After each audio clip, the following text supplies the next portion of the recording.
बाळ, फ्रीजमधून श्रीखंड काढ ना. आम्ही पूर्वी घरीच बनवायचो श्रीखंड. त्याची चवच वेगळी होती. आता काय सगळं रेडीमेड. आजी, हे श्रीखंड खाऊन बघ. आज तुझ्या आईनं घरीच बनवलं की काय? हे आहे गोकुळचं श्रीखंड. अगदी जिभेवर रेंगाळणार. जिभेवरच नाही तर मनावरही रेंगाळणार. गोकुळ श्रीखंड, मनावर रेंगाळणार. सावंतवाडी नगर परिषदेचा अर्थसंकल्प सादर करण्यात आला, याची माहिती प्रभारी नगराध्यक्ष अनिल निरवडेकर यांनी दिली. सावंतवाडी नगर परिषदेमार्फत आज या ठिकाणी मी सुरुवातीला भारतीय जनता पक्षाचे मनापासून आभार मानेन की माझ्यासारख्या एका कार्यकर्त्याला सभागृहामध्ये आज प्रभारी नगराध्यक्ष म्हणून बसण्याचा मान जर कोणामुळे मिळाला असेल तर तो फक्त आणि फक्त भारतीय जनता पक्षामुळे मिळालेला आहे. मी विशेष आभार पालकमंत्री महोदय, त्यानंतर प्रदेशाध्यक्ष रवींद्रजी चव्हाण आणि खासदार साहेब नारायण राणे साहेब या सर्वांचं मनापासून या ठिकाणी आभार मानून माझ्यासारख्या एका सर्वसामान्य कार्यकर्त्याला भारतीय जनता पक्षाने हा प्लॅटफॉर्म दिला आणि सावंतवाडीची सेवा करण्याची मला या ठिकाणी संधी दिली. आज सावंतवाडी नगर परिषदेमार्फत 2026-27 अर्थसंकल्पीय अंदाजपत्रक या ठिकाणी आम्ही सादर केलं. यामध्ये एकूण जमा 197,97,27,873, एकूण खर्च 93,50,14 रुपये आणि अखेरची शिल्लक 56,47,13,873. हे विशेष हे करत असताना या ठिकाणी मला अतिशय आनंद वाटतो की भारतीय जनता पक्षाने मला जो प्लॅटफॉर्म दिला आणि माझ्या प्लॅटफॉर्मबरोबर सर्व भारतीय जनता पक्षाचे सन्माननीय सदस्य या ठिकाणी पालिकेच्या सभागृहामध्ये, नगर परिषदेच्या सभागृहामध्ये सगळे उपस्थित होते.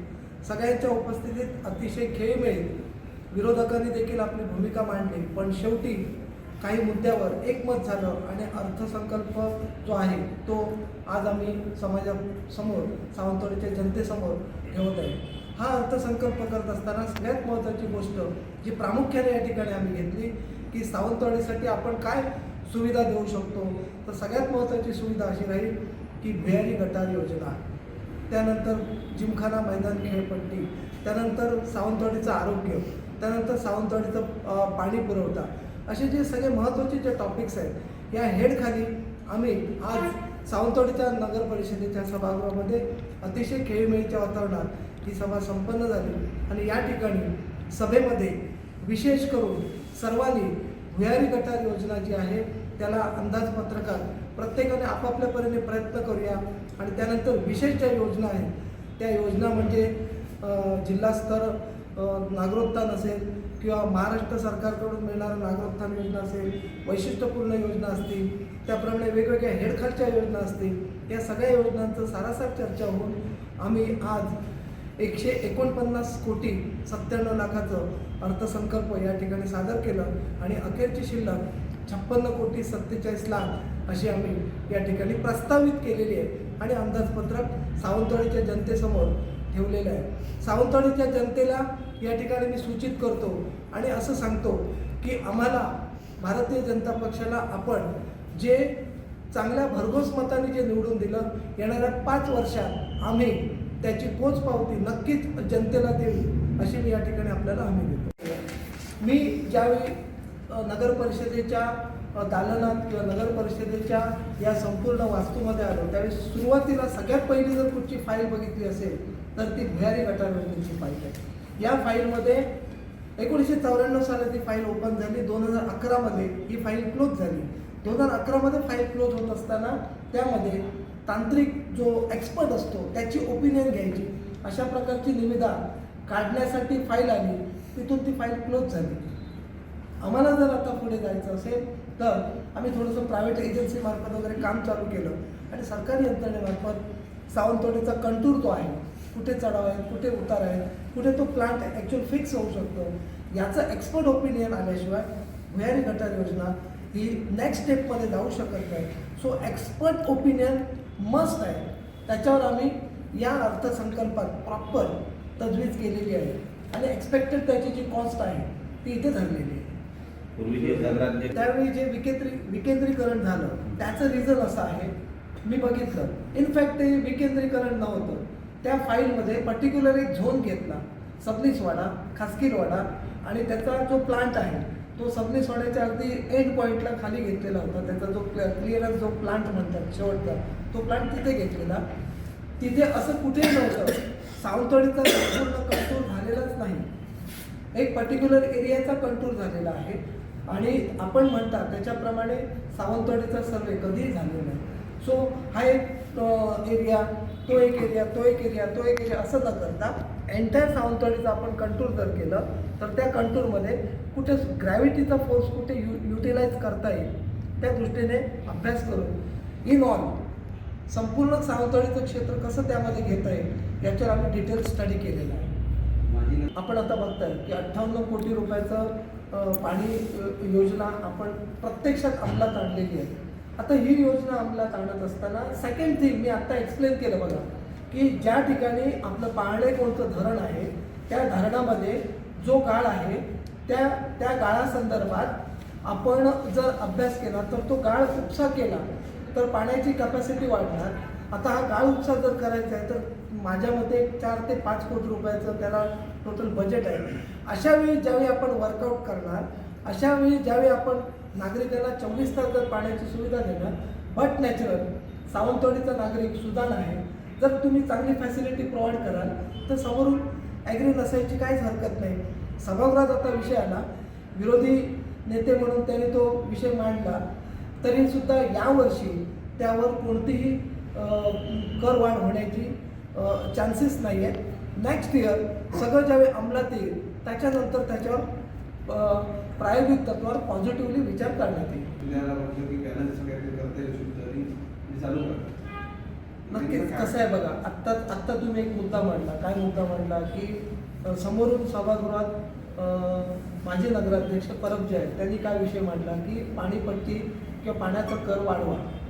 पाण्याचा कर वाढल्यानंतर काय होईल, नगर परिषदेचा इन्कम सोर्स वाढेल. बरोबर आहे, नगर परिषदेचा इन्कम सोर्स वाढत असताना अशा प्रकारचे जे प्रोजेक्ट आहे, आपण महाबळेश्वरला जातो, आपण वेगवेगळ्या ठिकाणी जातो, त्या ठिकाणावर गेल्यानंतर हे जे बोट जे प्रोजेक्ट आहेत त्याचं एका तासाचं 350, 400, 500 रुपये भाडं असतं.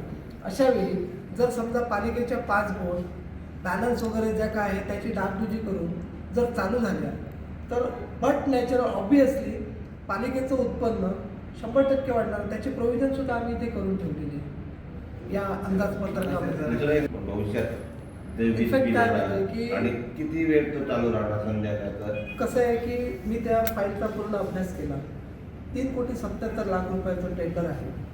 3,77,00,000 त्याच्यापैकी पार्शल त्यांना अमाऊंट ॲक्च्युली पोच आहे. त्याचं पुढे जो मेंटेनन्स असतो तो त्या एजन्सीने करायचा आहे. आत्ता सध्या ॲट प्रेझेंट संध्याकाळी 7 ते रात्री 9 या पर्टिक्युलर 2 तासात तो ते कारंज्या सुरू ठेवतात. परंतु ऑफिशियली आम्ही पालिकेचे सदस्य म्हणून बसल्यानंतर तो ऑफिशियली आमच्या कार्यकाळात तर चालू केलेला नाही. प्रशासकीय काम चालू असताना तो चालू करण्यात आला, परंतु त्याला ऑफिशियली कुठचा सिग्नल नाही. तो कंप्लीट आहे.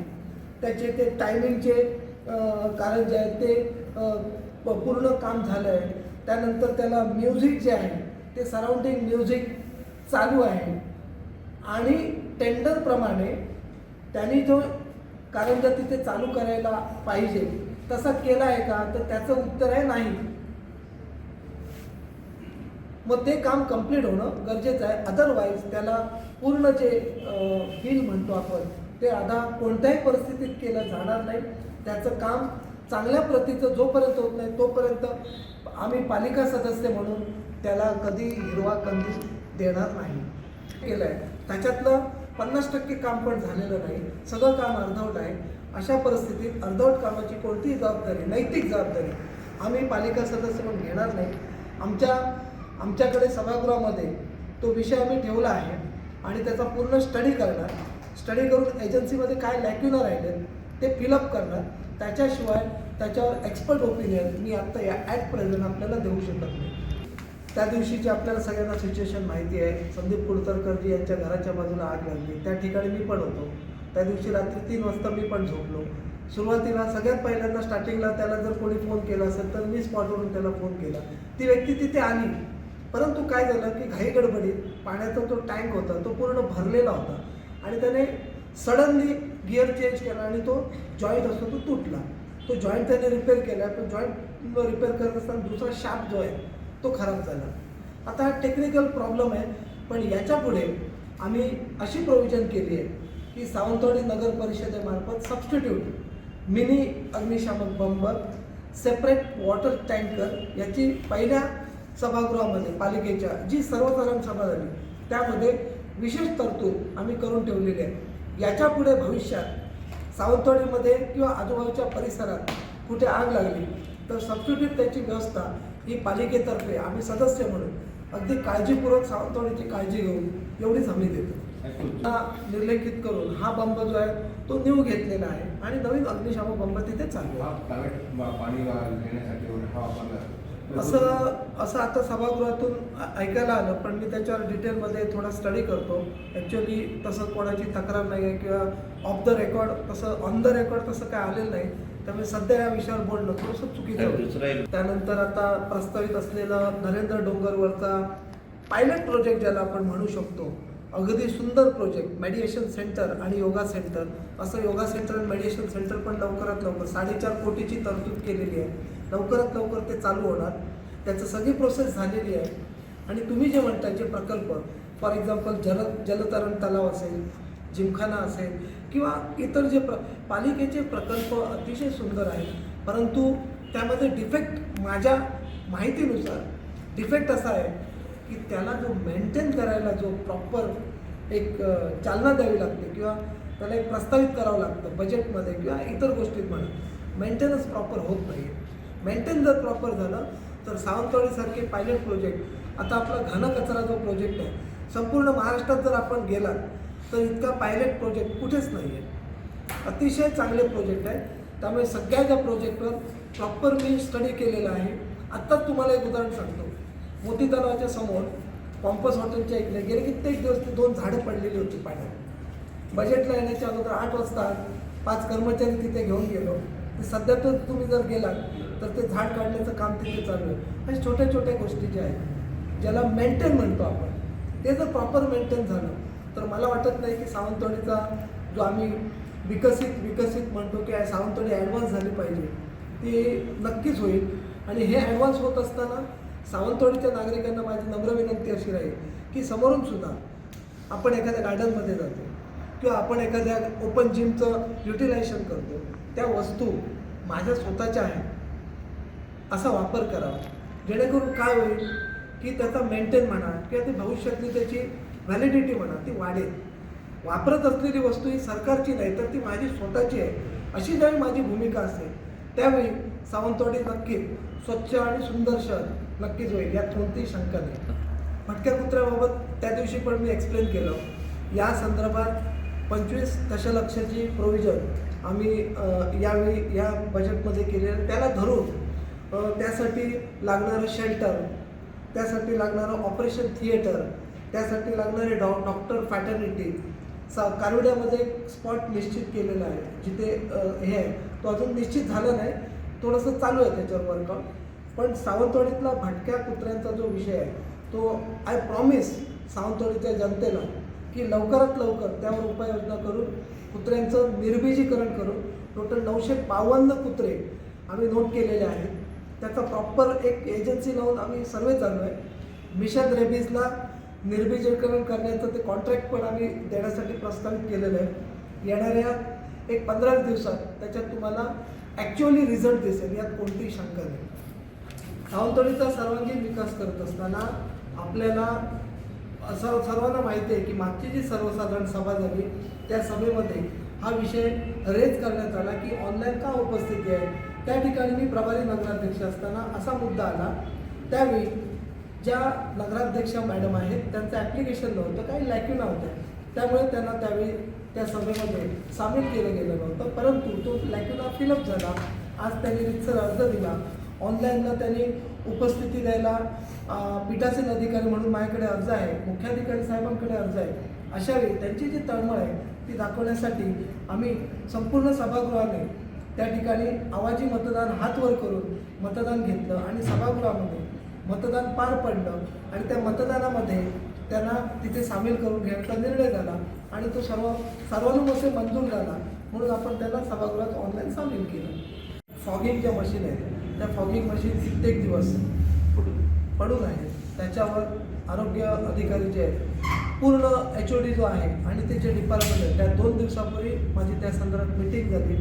2 फॉगिंग मशीन विशाल सेवा संस्थेने सुद्धा नगर परिषदेला डोनेट केलेल्या आहेत, त्यासुद्धा चालू आहेत. इनफॅक्ट आपल्याकडे 3 फॉगिंग मशीन आहेत. येणाऱ्या एक 8 ते 10 दिवसात आपल्याला संपूर्ण सावंतवाडीमध्ये हे फॉगिंग मशीन फवारणी होऊन मच्छर कशी कमी करता येईल याबाबत प्रॉपर नियोजन केलं जाईल.